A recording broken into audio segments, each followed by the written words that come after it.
What's up, everybody? Welcome to another edition of Established Run's NBA Injury Report Analysis Show. I'm Drew Dinkmeyer here with Mike Gallagher to talk through 3 games on the playoff slate, 2 game fours, and 1 game 5 as we see 2 teams try to close out their first round series in the Western Conference. We have 1 series down, 7 still remaining in the opening round of the playoffs. With me to talk through the injuries, as always, Mike Gallagher. Mike, how are you doing?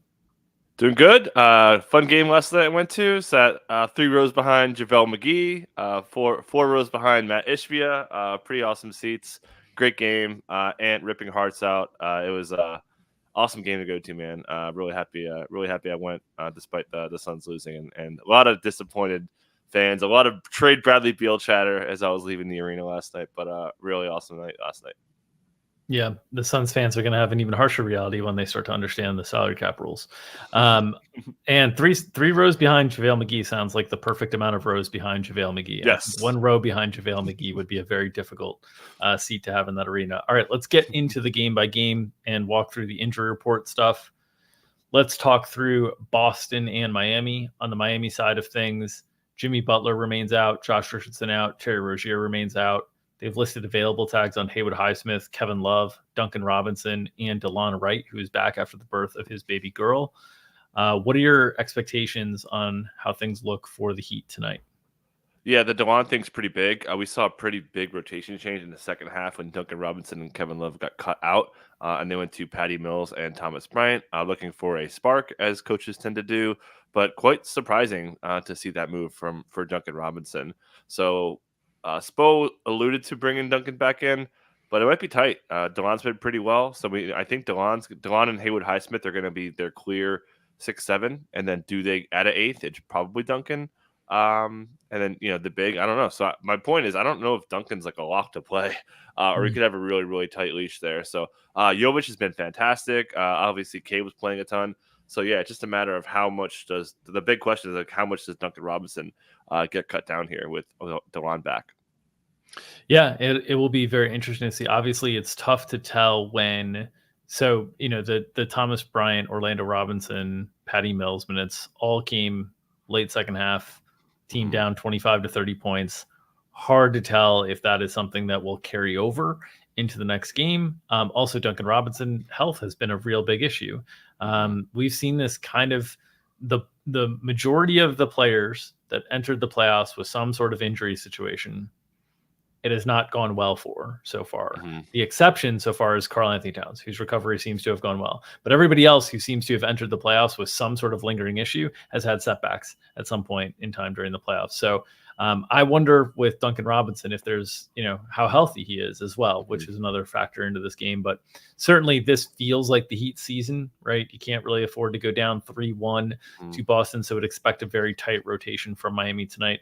We'll talk through more of those implications on the DFS show behind the paywall later this afternoon. Let's move to the Boston side where there's nothing to talk through. Boston has literally nothing listed on their injury report. Any notes for the Celtics?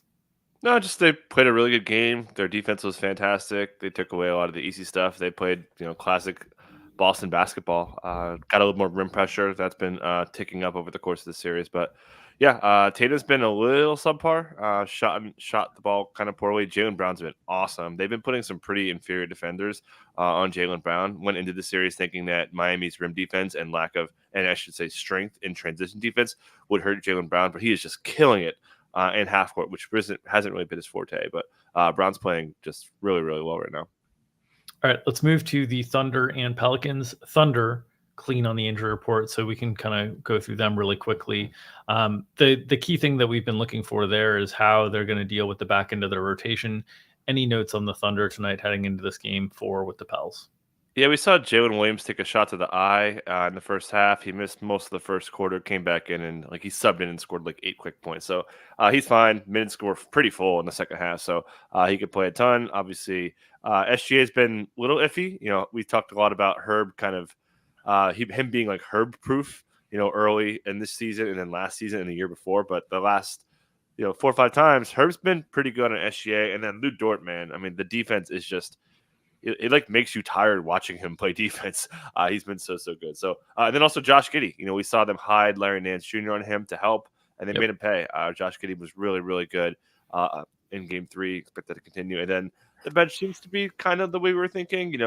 Jay Lynn Williams, Aaron Wiggins, and Casey Wallace have kind of locked in on the 6, 7, 8 spots, and then sprinkling in a little bit of Gordon Hayward, which was kind of where we're leaning. So yeah, it's all kind of going according to plan here. They're playing just so well. I think I haven't bet it yet, but I'm probably going to bet OKC to cover again today.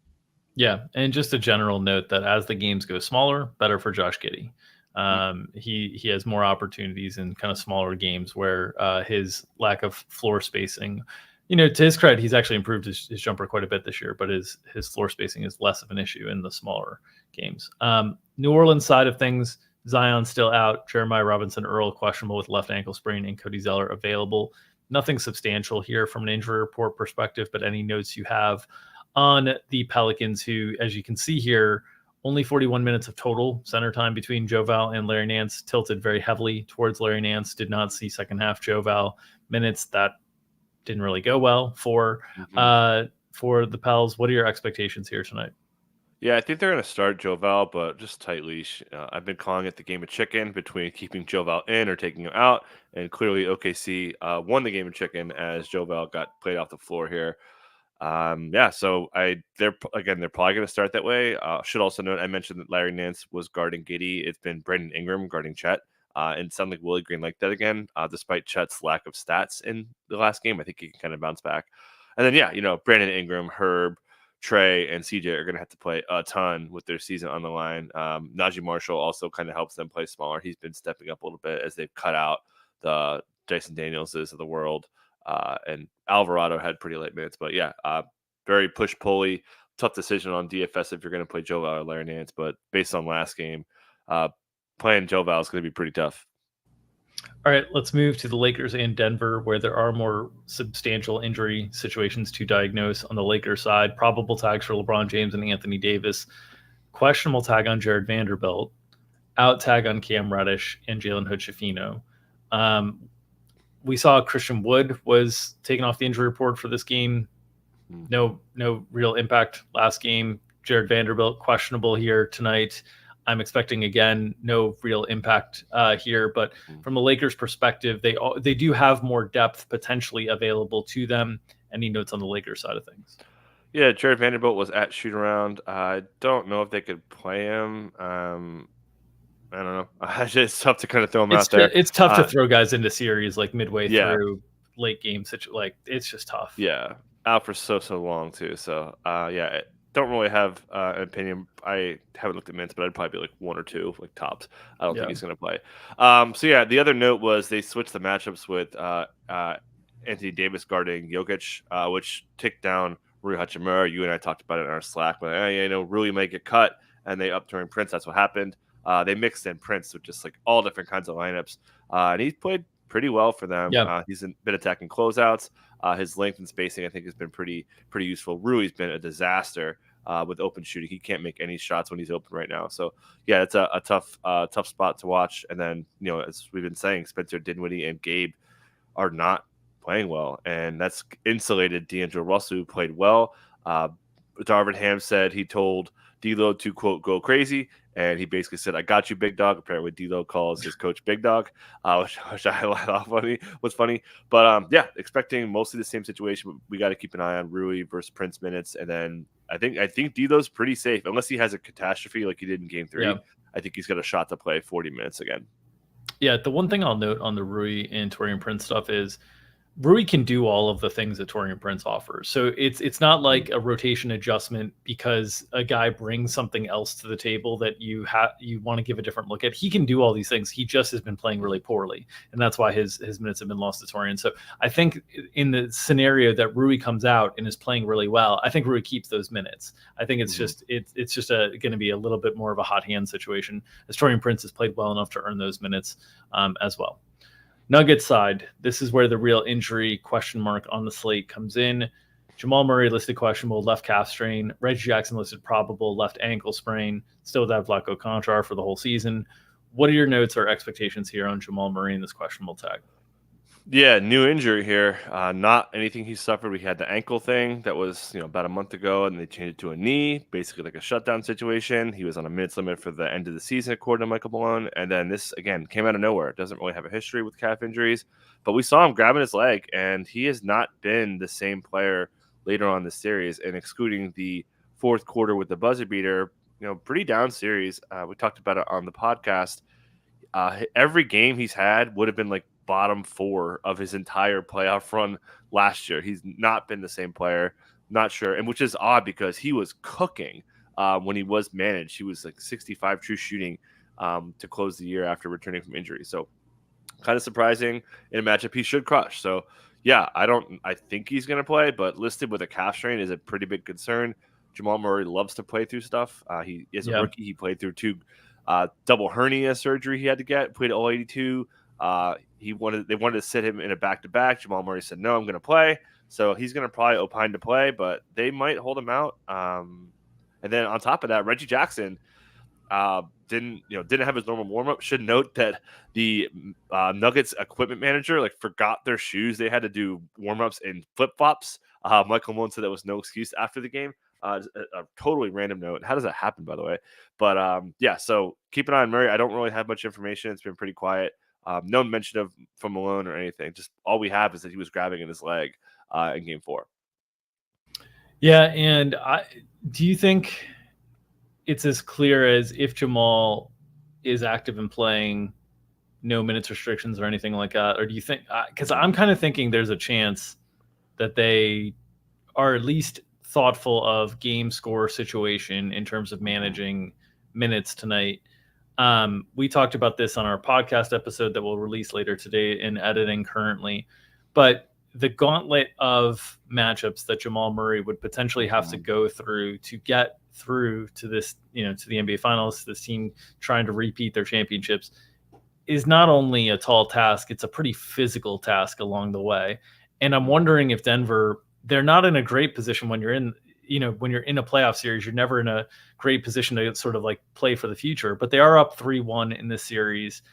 Mm-hmm. Do we see something like Jamal Murray come in closer to 33, 34 minutes instead of 38, 39, 40? Do you think there's any chance at any sort of limitations or, I don't think I will say this. I don't think they'd say there are restrictions on him. I'm just thinking about how they might treat the situation during the course of the game. Yeah, I think, they're probably shooting for if I had to just make up a number, maybe they're shooting for 36. Yeah. And then if he's got it going, maybe they push him over. I think they have a target because he hasn't looked at the last game, especially. He wasn't right. So I think they're going to try to, again, because he doesn't want to sit. That's just the way he is. So you've got to kind of put some guardrails on him. So I do think they're going to kind of trim him back just a bit. I don't think they're going to be hard capping him to 30 or anything. Totally agree. I think it's going to be game situation dependent. Let's say this. Yep. Let's say Nuggets are up 25 late third quarter. I could see Jamal's rotations being pulled back. Jokic not impacted. Jokic completely extended, saying, Yoke, take us home, get us these 4 days off before Minnesota, and let's let Jamal I could see that scenario playing out. I think it's unlikely the Nuggets are going to be up 25 in the third quarter in that scenario, but I could see something like that kind of taking precedent tonight with Jamal as they just sort of try to massage around managing him, because it is a long playoff haul to win the NBA Finals and to win and go deep and make a run. The Nuggets need Jamal Murray healthy. Yeah, that's pretty much the story I painted in matchups. So I was like, hey, this is you're the MVP. Go win this game. Go get us out of this series. I kind of feel like Joker's going to have a really, really big game today. Yep. All right. That will do it for this edition of Established Run's NBA Injury Report Analysis Show. As always, if you enjoy the free content that we're posting here, the best way to support us is by subscribing to this YouTube channel. We are trying to get to 5,000 subscribers by the end of the NBA calendar season. Just a little over 100 short of that goal, so would appreciate your efforts in helping us reach our goal. If you're interested in checking out any of our paywalled content behind the paywall, myself and Mike Gallagher will be talking through the 3 games from a DFS perspective: the good chalk, the bad chalk, the contrarian plays, the leverage pivots, and of course, some of those rotation pivots that we could potentially find and see that allow us to identify low-owned or cheap players that may emerge tonight at 5 o'clock Eastern time. Another edition of Establish the Show, getting you ready for that 3-game slate tonight. You can check out all the information on our premium product offerings at establishedrun.com/subscribe-MBA for more details. We had a great props week in the game 2s and 3s and 4s of this playoffs, going 21 or 22-1, one of the two. 21-1 over the course of the last week. So feeling really good about being dialed in here. It's definitely our best stretches are going to be games 2, 3, 4 of playoffs, as we can kind of anticipate rotation changes and whatnot, but feeling really good about the work that we're doing there. So check out all of that premium product offering. Of course, if you're interested in the props package, please do read the FAQ, because there's a lot of good information in there that's necessary to understand what you're getting yourself into, because these bets do move fast when we release stuff, and we want people to have good expectations on what their potential subscription would look like. Okay. If you are enjoying this free content and want to keep it free in advance of next season, the best way to do so is to smash that like button and help feed that algorithm, which helps feed our families and allows us to feed you the NBA injury information analysis you need each and every day to set your DFS lineups and make your spread bets and your prop bets. So smash that like button to feed that algorithm, help us feed our families. Nom, nom, nom, nom, nom. We'll see you tomorrow. Take care, everybody.